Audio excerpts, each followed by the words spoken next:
I'm Jashykins, and welcome to the first episode of Terminator 3, Rise of the Machines vs. Terminator Salvation.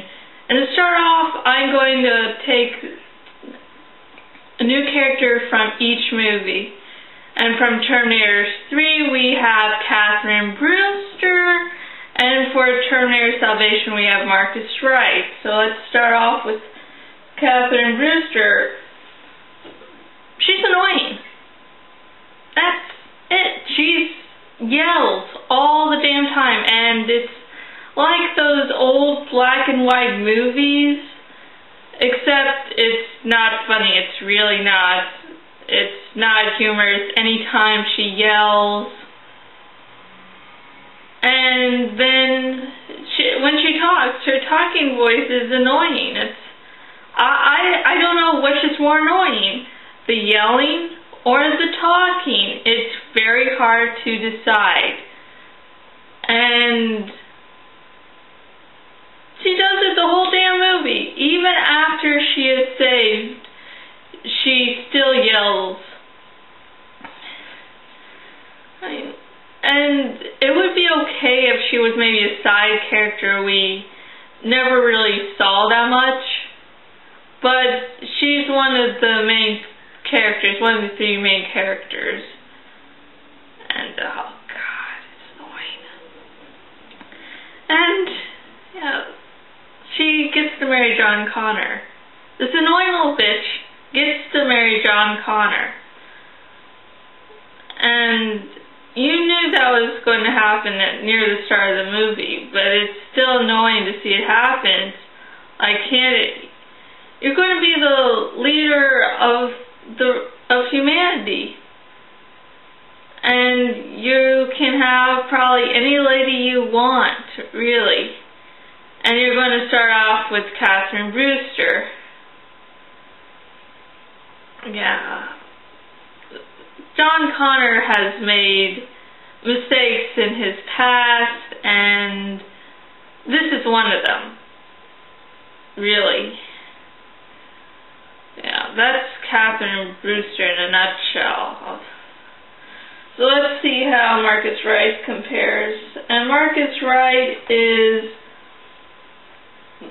basically the main character in the Terminator Salvation. The story talks about him. And I mean, this wouldn't be probably as big of a deal if it wasn't a Terminator movie and you didn't have John Connor and Kyle Reese as side characters. Some people have complained that just doesn't make sense, but I think he's a good main character. He's the best damn character in the whole movie. And he's hot. Very hot. And that probably clouds my judgment. Just like a tad. But at least the main character that they chose was very interesting and very involving. And what made me cry in the Terminator Salvation was the fact that he ends up dying at the end. I mean, he died at the beginning. He died when he was fighting the Terminator to save John Connor, but at the end he really dies, and it's a very good gesture. What happened during the fight with the Terminator in Skynet HQ was that John Connor's heart ended up getting injured, and if no one gave him a new heart, he would die. And Marcus Wright, who hardly knew the guy, ended up giving his life for him. And I cried. That's the part I cried at. I mean, what he says at the end, his monologue, was so damn cheesy, but I cried anyway because the best character in the movie died. Yeah, I barely cried. And, excuse me, I'm going to take a little... Okay, I'm back, and continuing with Marcus Wright dying.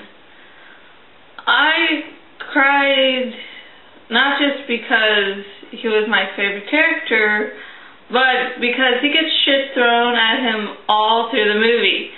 There is hardly a time when anything is going right for him. There's a few parts. He gets a love interest, and he ends up meeting Kyle Reese. But I just wanted the ending for him to be better, because it was sort of sad having such a good character that got shit thrown at him all through the movie just suddenly die.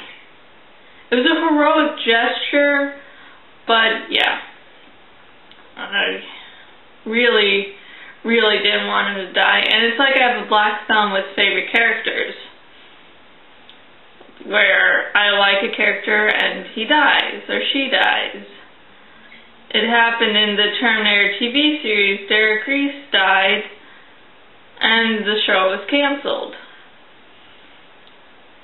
Yeah, so as for who wins this round and versus, it goes to Terminator Salvation, because Marcus Wright is just so much of a more standable character than Katherine Brewster. And I haven't yet forgiven her for the annoying acts of what she did in Terminator 3 Rise of the Machines. It's going to take a lot for me to forgive her. Though in Terminator Salvation she hardly has any speaking parts, different actress, and much more standable, but I still really don't forgive her. So the score is Terminator Salvation 1, T3 0.